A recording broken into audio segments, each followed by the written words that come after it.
členi Združenja borcov z opštiny Šid včera u Donjoj Trnovi u Republiki Srpskej zapohovani i pohinuti 392 borci z opštini Šid na pamjatnik položeli venci i kvece. Nješka delegacija za Šidu venci položela i na pamjatnik u Šekovičov, gdje Nješka centralna preslava 75 ročnici Dnja oslobodzenja narodu Bosne i Hercegovini. A Nješka na području opštini Šid číslo migrantov zvekšane za 50 osobi. U Adaševcov zmeseni 382, na Principovcu 191 i u Šize 335 osobi.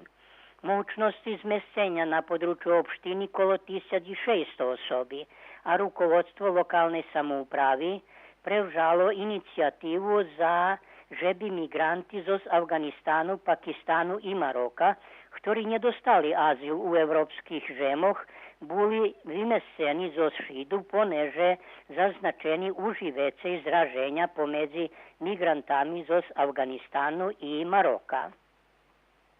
Na području opštini Šid podrakšeli prašata i švinji za zabivačku. Tih dňoch podrakšeli prašata, a chvíľková cena od 180 po 200 dinari po kilograme.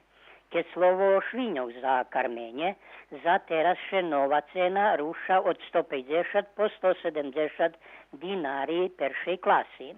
Klavnja u Kukujevcoch placi od 160 po 170 dinari, a vekši ceni na otkupu najaveli i privatni mesare.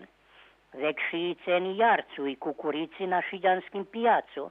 Jarec še predava po 2000 za 100 kilogrami, a kukurica hoć na pijac stihlo i jarec 3 tikali žito predavaše po 2300 i 2400 dinari po meteru.